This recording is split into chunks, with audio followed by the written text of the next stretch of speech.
आज चाहिँ मैले तपाईँहरूको माझमा वचन लिएर आएको छु। हामीले हाम्रो परिवारलाई चाहिँ कसरी निर्माण गरिरहेका छौँ, यो चाहिँ एकदमै महत्त्वपूर्ण जस्तो लाग्छ मलाई। किनभने हामी चाहिँ एकदमै डरलाग्दो परिस्थितिमा, डरलाग्दो समयहरूमा छौँ र हामी विश्वासी त्यो डरलाग्दो अवस्थामा हुँदै गर्दाखेरि पनि आज हामीले हाम्रो परिवारलाई चाहिँ कसरी निर्माण गर्दैछौँ भन्ने कुरा चाहिँ आजको वचनको चाहिँ शीर्षक छ। हामीले हाम्रो परिवारलाई चाहिँ कस्तो बनाउँदैछौँ? सबैभन्दा पहिला तपाईँलाई प्रश्न, कस्तो बनाउँदैछौँ अथवा कसरी हाम्रो परिवारलाई चाहिँ हामीले निर्माण गर्दैछौँ? अथवा हामीले एकले अर्काको साथ दिँदैछौँ कि छैनौँ? अथवा हाम्रो विश्वासको त्यो उचाइ, त्यो स्तर, त्यो लेभल कहाँसम्म छ, कस्तो छ? यो कुरा चाहिँ तपाईँले आज मैले वचन प्रचार गर्दै गर्दाखेरि याद गर्नुहोस्। आज परिवारको बुवाको विश्वासको उचाइ कस्तो छ, आमाको विश्वासको लेभल उचाइ कस्तो छ, त्यति मात्र नभएर हाम्रा नानीहरू, हाम्रा छोराछोरी, हाम्रा नानीहरूको विश्वासको त्यो लेभल, त्यो उचाइ चाहिँ कस्तो छ? यो कुरा चाहिँ एकदमै महत्त्वपूर्ण छ आज। अनि हामीले हाम्रो परिवारमा के कुराहरूको चाहिँ बढी चर्चा गर्छौँ, के कुराको चाहिँ बढी कुराकानी गर्छौँ, गफ गर्छौँ, त्यो कुरा पनि एकदमै महत्त्वपूर्ण छ। अथवा के आज हामीहरू परिवारसँगै बसेर कुराकानी गर्छौँ है? आज प्रश्नै प्रश्न छ है। बाइबलमा आज हामी यस्ता परिवारलाई हेर्छौँ कि बुवाको विश्वासमा सबैको साथ, सबैको समर्थन र बुवाको परमेश्वरप्रतिको भक्तिमा सबैको समर्थन र बुवाको परमेश्वरमाथिको भरोसामा सबै परिवारले उहाँलाई साथ दिएको कारणले गर्दाखेरि त्यो परिवार चाहिँ बाँचेको थियो। आमेन। आज मैले किन परिवारको निर्माणको कुरा ल्याउँदैछु भने मैले यो परिवारलाई निर्माण गर्ने कुरामा, परिवारलाई विश्वासमा बलियो बनाउने कुरामा, परिवारलाई बचाउने कुरामा चाहिँ परमेश्वर चाहिँ परिवारको एकजना सदस्यसँग मात्रै बोल्नु भएको छ। अनि त्यो परिवारले चाहिँ त्यो बुवाको अथवा त्यो आमाको विश्वाससँग हातमा हात मिलाएर, काँधमा काँध मिलाएर समर्थन गरेको कारणले गर्दा उनीहरू बाँचेका छन् है। आज हामी डरलाग्दो संसारमा छौँ। तपाईँले विचार गर्नुहुन्छ, भयावह परिस्थितिमा छौँ। हाम्रा नानीहरूलाई हामी धेरैचोटि सिकाउँछौँ, सच्याउँछौँ, तर हाम्रो नानी जाने भनेको त त्यही ठाउँमा हो होइन? पढ्न जानुपर्छ, सङ्गत साथीहरूसँग गर्नै पर्छ। तर आज हाम्रो बच्चाहरूलाई, हाम्रो परिवारलाई चाहिँ हामीले कसरी निर्माण गरिरहेका छौँ, कुन लेभलको विश्वासमा हामीले उनीहरूलाई बढाइरहेका छौँ, यो कुरा चाहिँ असाध्यै महत्त्वपूर्ण छ। त्यस्तै परिवार आज हामी यहाँनिर देख्छौँ, नोआको परिवार। तपाईँले यसलाई चाहिँ हेर्न सक्नुहुन्छ उत्पत्ति 6 अध्याय, 7 अध्याय, 8 अध्याय र 9 अध्यायमा। परमेश्वर चाहिँ नोआसँग मात्रै बोल्नु भएको थियो। कोसँग बोल्नु भएको थियो? नोआसँग मात्रै बोल्नु भएको थियो। परमेश्वरले मानिसलाई बनाएको कारणले गर्दा उहाँले के गर्नुभयो? अफसोस गर्नुभयो। के गर्नुभयो? अफसोस गर्नुभयो। उहाँलाई एकदमै दुःख लाग्यो। किनभने त्यहाँको मानिसहरू यति साह्रो दुष्ट, यति साह्रो भ्रष्ट, यति साह्रो घिनलाग्दो व्यक्तिहरू भएका थिए। अनि परमेश्वरले आफैले बनाएको त्यो शिशुलाई देखेर उहाँ चाहिँ के हुनुभयो? विचलित हुनुभयो। धेरै दुःख लाग्यो उहाँलाई। तर त्यही माहौलमा कसको परिवार थियो? नोआको परिवार थियो।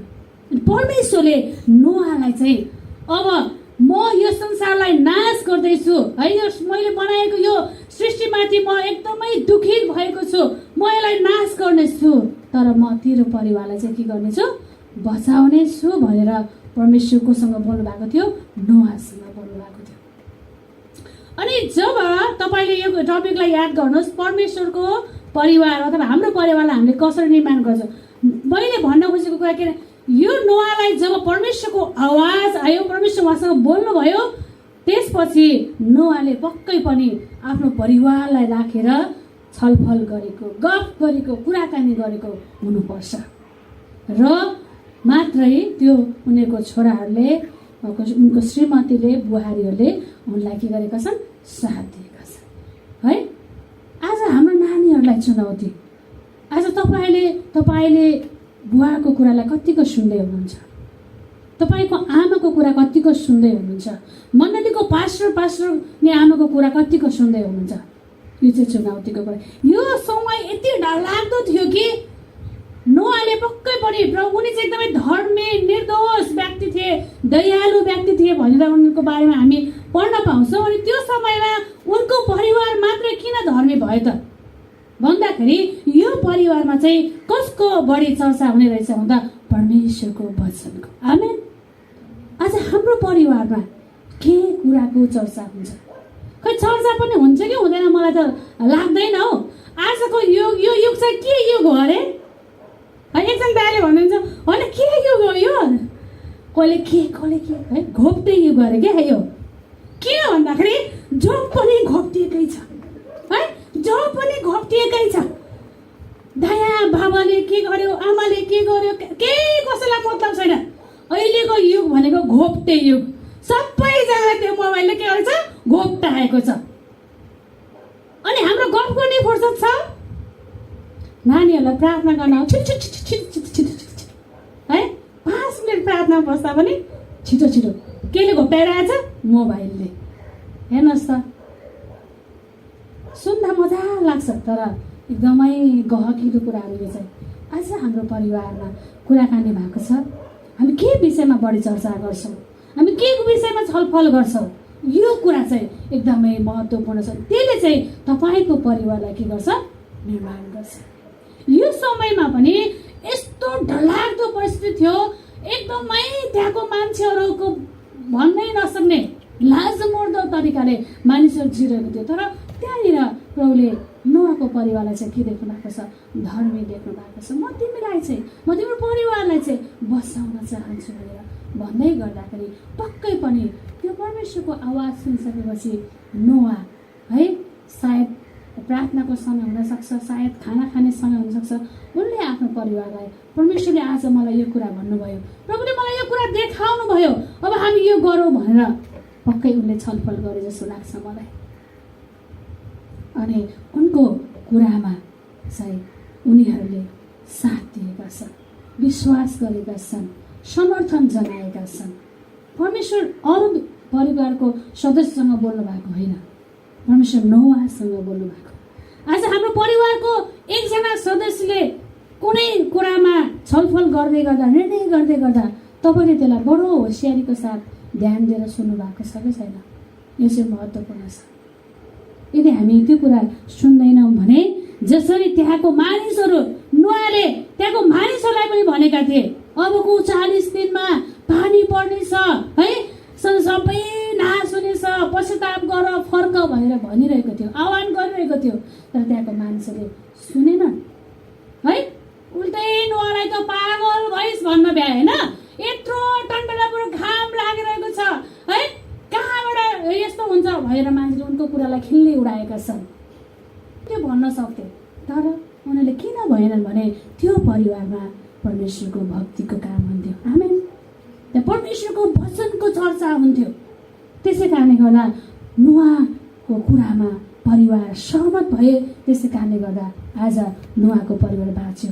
आखिर उनको छोराछोरी पनि त त्यही थियो, उनको परिवार पनि त्यही थियो, उनीहरूले पनि। त्यसै कारणले गर्दाखेरि हामीले चाहिँ हाम्रो परिवारलाई निर्माण गर्दै गर्दाखेरि चाहिँ हामी कुराकानी गर्नु, छलफल गर्नु चाहिँ एकदमै महत्त्वपूर्ण छ। हामीले एसायाको पुस्तकमा हेर्छौँ, प्रभुको वचनले हामीलाई भन्दछ, आओ हामी बसेर के गरौँ त, छलफल गरौँ।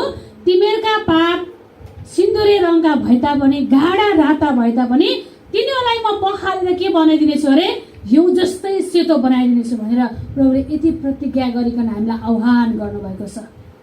तर हामी चाहिँ अझै पनि के गरिरहेका छौँ, अटिरी भइरहेका छौँ है।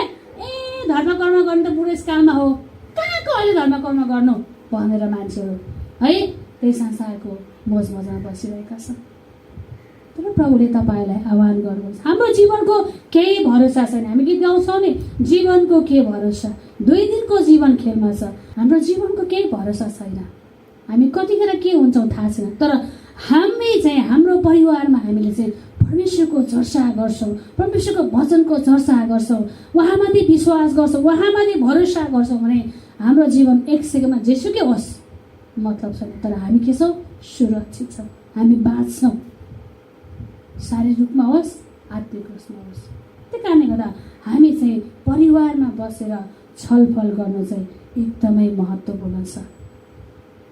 हामी यहाँनिर अर्को परिवार देख्छौँ बाइबलमा, अब्राहमको परिवार। यो खण्ड चाहिँ तपाईँले उत्पत्ति 12 अध्यायमा तपाईँले पाउनुहुन्छ। अब्राहमलाई पनि परमेश्वरले यहाँनिर यसरी बोलाउनु भयो, तेरो कुटुम्ब, तेरा पिताको घरबाट निस्केर म अब तँलाई जुन देशमा जा भन्छु त्यो देशमा जा भनेर परमेश्वर कोसँग बोल्नु भएको थियो? अब्राहमसँग बोल्नु भएको थियो। अब्राहमलाई त प्रभुले भन्नुभएको थियो, तर अब्राहमसँग अर्को को पनि थियो? उनको श्रीमती। त्यतिखेर छोरा भएको थिएन, श्रीमती उनीसँग थिइन्। अनि त्यो कुरा पक्कै पनि अब्राहमले सारालाई बताए अनि साराले विश्वास योग्यताको साथ उनलाई के गरिन्? समर्थन गरे, साथ दिन्। आज हामी त्यो गर्न सक्छौँ? त्यो चुनौती उठाउन सक्छौँ? गाह्रो हुन्छ। उनको पिताको घरबाट घराना, धन सम्पत्ति, विभिन्न कुराहरूलाई छोडेर आउन सजिलो भने थिएन। तर उनीहरूको परिवारमा परमेश्वरको वचनको चर्चा, परमेश्वरको वचनको कुराकानी, परमेश्वरमाथिको भरोसा, परमेश्वरमाथिको भक्तिको जीवनको कारणले गर्दाखेरि सहजै साराले अब्राहमलाई साथ दियो। त्यसै कारण सारालाई विश्वासकी आमा हामी भन्दछौँ। साथ भन्ने कुरा चाहिँ यति महत्त्वपूर्ण, ठुलै कुरा गरिदिनुपर्छ भन्ने छैन। जब तपाईँलाई गाह्रो परेको छ, जब तपाईँले कुनै डिसिजन गर्दै हुनुहुन्छ, जब कुनै तपाईँले केही गर्दै हुनुहुन्छ, त्यो समयमा एउटा सानो साथले पनि ठुलो फरक चाहिँ पार्ने रहेछ। त्यसै कारणले हामी परिवारमा बसेर छलफल गर्छौँ कि गर्दैनौँ, कुराकानी गर्छौँ कि गर्दैनौँ। उत्पत्ति 22 अध्यायमा पनि यहाँनिर अर्को एउटा घटना देख्छौँ। इसाकले आफ्नो बुवाको कुरामाथि पनि यहाँनिर विश्वास जनाएका छन्, समर्थन दिएका छन् है। उनले भन्दैछन्, बुवा, आगो र दाउरो हाम्रो हातमा छ, तर थुमा चाहिँ खोइ। अनि अब्राहमले त्यहाँनिर भन्दैछन्, बुवा, छोरा, परमेश्वरले जुटाउनुहुन्छ। अनि त्यो बुवाको कुरामा कति साह्रो भरोसा इसाकलाई। अनि बुवा सँगसँगै जाँदैछन्। जब बलिदान गर्ने बेला आयो अनि च्याप्प पक्कै पनि उनलाई घुटोपन लाग्यो होला नि, पछाडि फर्क भने के भन्यो होला नि, उनको हात बाँधिएको छ होइन, उनको खुट्टा। अनि त्यो मैले कल्पना गर्दै गर्दाखेरि उनलाई त्यो रिस उठेको भए चटाचुट छुटाल्न सक्थ्यो होइन, किन जवानमा कति बल हुन्छ होइन। तर उनले एउटा कुरा त्यहाँ सम्झिरहेका छन्। के कुरा? परमेश्वरले जुटाउनुहुन्छ। के गर्दै हुनुहुन्छ? परमेश्वरले जुटाउनुहुन्छ। अनि विश्वासको साथमा त्यो बलि हुनलाई त्यहाँ चढिरहेका छन्। चुनौतीका कुराहरू, बलिदान हुनुपर्ने कुराहरू। आज हाम्रो नानीहरूले यसरी आफ्नो बुवा, आफ्नो आमा, आफ्नो मण्डलीको निम्ति समर्थन जनाउन सक्छन्। यो चाहिँ एकदमै महत्त्वपूर्ण कुरा छ है। हो म हो त गरेर मिलाउँछ होइन, हुन्छ अन्त ल ल ल भोलि गीत सिक्न जाने है, चर्च जाने, सेवा जाने सक्छन्, हुन्छ पनि। तर जब मूल्य चुकाउने स्थिति आउँछ नि, त्यतिखेर चाहिँ गाह्रो परिस्थिति आउँछ। त्यो समयमा चाहिँ हामी कस्ता हुन्छौँ।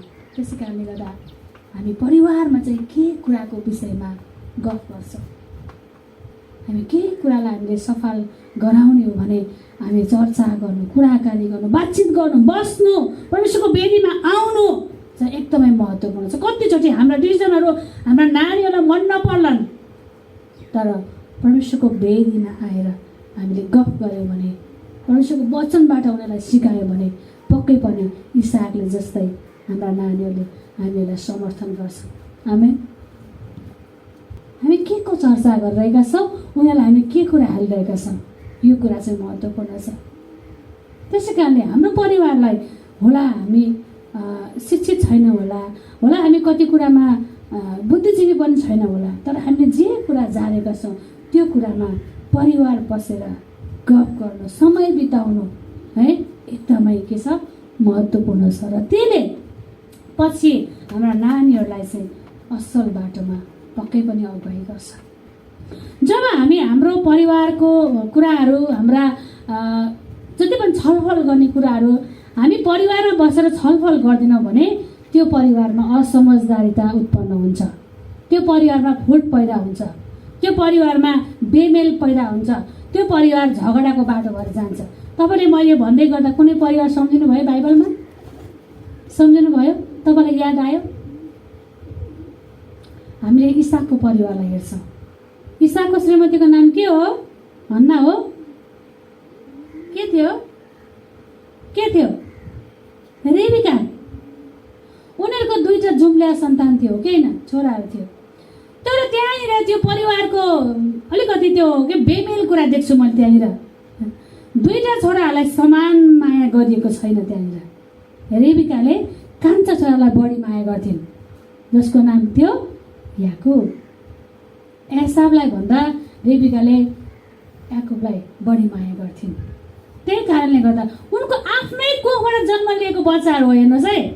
तर रेबिकाको एउटा असल प्रेम भन्दिनँ है म चाहिँ, असल थिएन।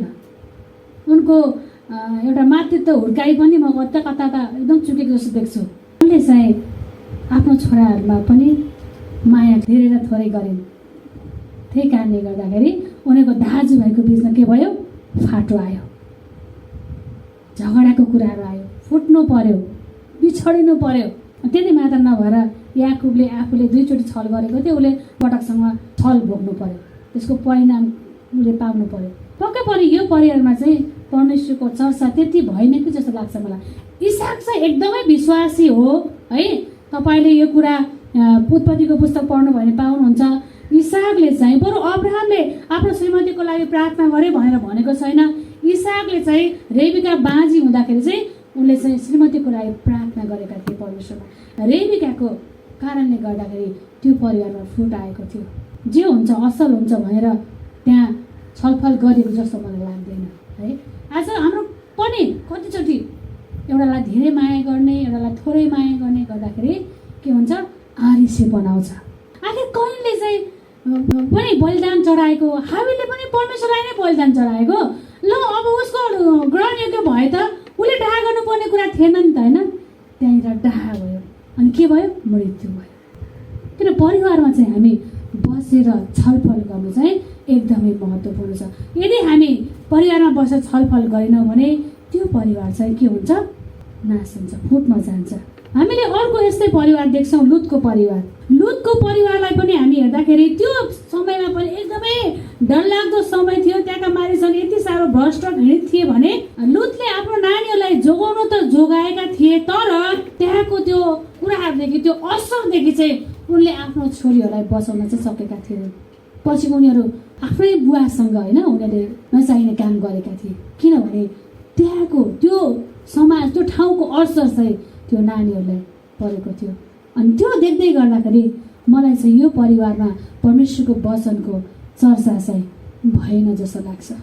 त्यही कारणले हामी चाहिँ एकदमै होसियारी हुँदै, संवेदनशील बन्दै हामीले चाहिँ हाम्रा नानीहरूलाई परमेश्वरको भक्ति योग्य व्यक्तिहरू बनाउनको निम्ति हामी बसेर चर्चा गर्नुपर्छ, गफ गर्नुपर्छ, कुराकानी गर्नुपर्छ। त्यसै कारणले गर्दा हामीले चाहिँ परिवार बसेर समय बिताउनु चाहिँ एकदमै महत्त्वपूर्ण छ। किनभने हामीले हाम्रो परिवारलाई के गर्दैछौँ? निर्माण गर्दैछौँ, बलियो प्रकारले निर्माण गर्दैछौँ, जहाँनिर हावा हुरी समुद्रका छालहरूले पनि त्यसलाई के गर्नु नसकोस्? हल्लाउन नसकोस्, भत्काउन नसकोस्। किनभने संसार डरलाग्दो भएर गइरहेको छ। एउटा सानो पनि गल्तीको कारणले गर्दा आज नानीहरूले जीवन गुमाइरहेका छन्। आज परिवार तहस नहस भएको छ। परमेश्वरले सबैभन्दा पहिला सृजना गरेको चाहिँ परिवार हो। परमेश्वरले आदम र हव्वालाई बनाउनु भएको हो कि होइन? किनभने सेवकाई भनेर दौडधुप गर्नुहुन्छ, परिवार के भयो थाहै हुँदैन। श्रीमती कता, नानीहरू कता है, मण्डली कता, कतिजनाको त मण्डली नै लथालिङ्ग भइसकेको हुन्छ। किनभने तपाईँले त्यहाँ समय दिनु भएन। परमेश्वरले सबैभन्दा पहिला परिवार बनाउनु भएको हो, त्यसपछि बल्ल सेवकाई। परमेश्वर, परिवार, सेवकाई। तर नानीहरूले बुवाको प्रेम तिर्खाइरहेका हुन्छन्, भोकाइरहेका हुन्छन्। अनि त्यो समयमा हामीले उनीहरूलाई दिनुपर्ने खुराक दिएका छौँ कि छैनौँ? हामी बातचित गरेका छौँ कि छैनौँ? उनीहरूसँग बसेका छौँ कि छैनौँ? एकजना पास्टरको छोरीले चाहिँ बाटो बिराइन्। त्यसपछि उहाँले धेरै कोसिस गर्नुभयो, नानीलाई सक्नु भएन। अनि उहाँले मलाई ल न नानीलाई सम्झाइदिनु पर्यो भन्नुभयो। त्यसपछि मैले मेरो घरमा उसलाई बोलाएँ अनि मैले सबजना सुतिसकेपछि राति 12 बजे त्यो नानीलाई मैले सोधेँ, नानी तिमी त त्यस्तो होइन, तिमी त राम्रो मान्छे, कहाँनिर के भयो र तिमीले बाटो बिरायो भनेर मैले सोध्दै गर्दाखेरि उनले मलाई यसरी उत्तर दिन्, जुन बेला मेरो प्यारेन्ट्सको मलाई खाँचो थियो त्यो बेला मेरो प्यारेन्ट्स कहाँ थियो र अहिले आएर मेरो प्यारेन्ट्सलाई चाहिँ म चाहियो। जुन खाँचोको समयमा चाहिँ मेरो साथीहरूले मलाई टेक केयर गर्यो, मेरो साथीहरूले मलाई वास्ता गर्यो। त्यस कारणले जसले वास्ता गर्यो नानीहरू कतातिर गयो त्यतितिर गयो। अब मलाई गाह्रो छ भनेर भन्यो। त्यसपछि म छाँगाबाट खसे जस्तो भएँ। मैले उसलाई केही भन्न सकिनँ है, मसँग जवाफ पनि थिएन। अनि मैले उसलाई भने, नानी म तिम्रो लागि प्रार्थना गरिदिन्छु, सबै कुराको समय छ, प्रभुले तिमीलाई त्योबाट पनि एउटा उम्काने बाटो चाहिँ दिनुहुन्छ, यति मात्रै भनेर मैले उसलाई प्रार्थना गरेँ। अनि उसको आमाले मलाई सोध्यो, नानीले त मलाई नभन्नु भनेको थियो, तर मैले मलाई प्रमिस गराएर तपाईँले यो कुरा नानीलाई भन्नुहुन्छ कि हुन्न भनेर बाचा गराएर मात्रै मैले उहाँलाई भने। त्यसपछि आमा चाहिँ एकदमै तोडिनु भयो। हेर्नुहोस् त, आज हामी सेवकहरूकै नानीहरू नै हो, तर जुन बेलामा हाम्रो नानीहरूलाई हाम्रो खाँचो थियो उनीहरूलाई हामीले समय दिएनौँ। अब उनीहरूले अर्कै बाटो भेटाइसके, सङ्गत बनाइसके भने अब उनीहरू हामीलाई खाँचो परेको बेलामा उनीहरू हामीसँग आउँदैनन्। यो डरलाग्दो परिस्थिति होइन? अब अहिले जहाँ जाउँ सबैको कुरा यस्तै छ, मेरो बच्चा यस्तो भयो, मेरो बच्चा उस्तो भयो। त्यसमा तपाईँ पनि जवाफदेही हुनुहुन्छ, म पनि जवाफदेही छु, किनभने मैले मेरो नानीहरूलाई समय दिन सकिनँ। त्यही कारणले गर्दा परिवारलाई निर्माण गर्दै गर्दा तपाईँ र मैले चाहिँ हाम्रो नानीहरूलाई चाहिँ कसरी हेरिरहेका छौँ, यो चाहिँ एकदमै महत्त्वपूर्ण छ। हाम्रो नानीहरूलाई हामीले समय दिएका छौँ कि छैनौँ? यहाँनिर एउटा कुरा चाहिँ भनेको छ, हामीले हाम्रो नानीहरूलाई चाहिँ हाम्रा विश्वासका कथाहरू चाहिँ सुनाउनु पर्छ। गफ गर्दै गर्दा आज धेरैचोटि हाम्रो नानीहरूलाई हामीले चोर्नु हुँदैन, ढाक्नु हुँदैन है, यस्तो कुरा मात्रै सिकाइरहेका हुन्छौँ। मैले अघिदेखि जोड दिएको कुरा, परमेश्वरको वचनको चर्चा, परमेश्वरको वचनका कुराहरू चाहिँ हामीले सिकाएका छौँ कि छैनौँ, उनीहरूलाई हामीले बताएका छौँ कि छैनौँ? परमेश्वरले यहोशूको पुस्तकमा 4:6 र 7 त्यहाँनिर पाउनुहुन्छ तपाईँले, तिमीहरूले 12 कुलका 12वटा के ल्याऊ? ढुङ्गाहरू ल्याऊ। त्यो ढुङ्गा किन ल्याऊ भन्दाखेरि यो ढुङ्गाहरू चाहिँ सम्झनाका ढुङ्गाहरू। के को ढुङ्गाहरू? सम्झनाको ढुङ्गाहरू। अब पछि आउने पुस्ताले त त्यहाँ के भएको थियो थाहा हुन्छ र? हुँदैन। जब जब यो ढुङ्गा देखेर यो के को लागि, यो के हो, यो ढुङ्गा किन राखिएको भनेर सोधिन्छ, त्यसपछि तिमीहरूले एर्दन नदीबाट तिमीहरू कसरी पार भएका थियौ भन्ने कुरा चाहिँ तिमीहरूले बताउनु भनेर चाहिँ इजरायलीहरूलाई बताउनु भएको थियो। आज हामीसँग पनि यस्ता सम्झनाका ढुङ्गाहरू छैनन् र? पक्कै पनि छन् कि छैनन्? छन् है। अनि त्यो कथाहरू आज हामीले हाम्रो नानीहरूलाई बताएका छौँ कि छैनौँ? त्यो पनि एकदमै महत्त्वपूर्ण छ। र एउटा खण्ड चाहिँ म पढेर अन्त गर्न चाहन्छु। यहोशू 24:15 चाहिँ म पढेर अन्त गर्दछु। यहाँनिर चाहिँ यसरी भनेको छ, तर यदि परमप्रभुको सेवा गर्न तिमीहरूलाई मन पर्दैन भने त तिमीहरूले कसको सेवा गर्ने? आजै तिमीहरूले रोज कि तिम्रा पिता पुर्खाहरूले युफ्रेटिस नदी पारी पूजेका देवताहरू, कि तिमीहरू अहिले बसेको देशका एमोरीहरूका देवताहरू? तर म र मेरो घरानाले परमप्रभुको नै सेवा गर्नेछ। कसले? म र मेरो घरानाले। यो कुरा कसले भन्दैछ? यहोशूले भन्दैछन्, म र मेरो घरानाले चाहिँ कसको सेवा गर्नेछन् अरे? परमप्रभु परमेश्वरको सेवा गर्नेछ। आज तपाईँ र मैले यो ढुक्कको साथमा भन्न सक्छौँ है, जसुकैले जेसुकै गरोस् होइन, त्यो हाम्रो सरोकारको विषय भएन। तर म र मेरो घरानाले, म र मेरो परिवारले कसको सेवा गर्नेछ? परमेश्वरको। यो ढुक्कपन कहाँबाट आयो होला? कहाँबाट आयो होला? परमेश्वरको चर्चा, परमेश्वरको कुराको बातचित कहाँ? परिवारमा। त्यसै कारणले गर्दा हामीले पनि हाम्रो परिवारलाई यो ढुक्कपनमा लानको लागि, निर्माण गर्नको लागि चाहिँ हामीले हाम्रो परिवारमा चाहिँ परमेश्वरको वचनको के गर्नुपर्छ? चर्चा गर्नुपर्छ। परमेश्वरको वचनको खुराक खुवाउनुपर्छ। तब मात्रै हाम्रो परिवार के हुन्छ, बलियो प्रकारले निर्माण हुन्छ। हामीले कसरी निर्माण गरिरहेका छौँ यो कुरा चाहिँ एकदमै महत्त्वपूर्ण छ। त्यसै कारणले गर्दा हामी पनि साँच्चै एकदमै दुःखको साथमा, निर्धक्कको साथमा चाहिँ भन्न सकौँ कि म र मेरो घरानाले, म र मेरो परिवारले चाहिँ परमेश्वरको के गर्नुपर्छ, आराधना सेवा गर्नुपर्छ। परमेश्वरले हामी सबैजनालाई आशिष दिनुभएको होस्। आजको वचनद्वारा यो वचन चाहिँ म हेराउन चाहन्छु। हस् त, जय मसीह।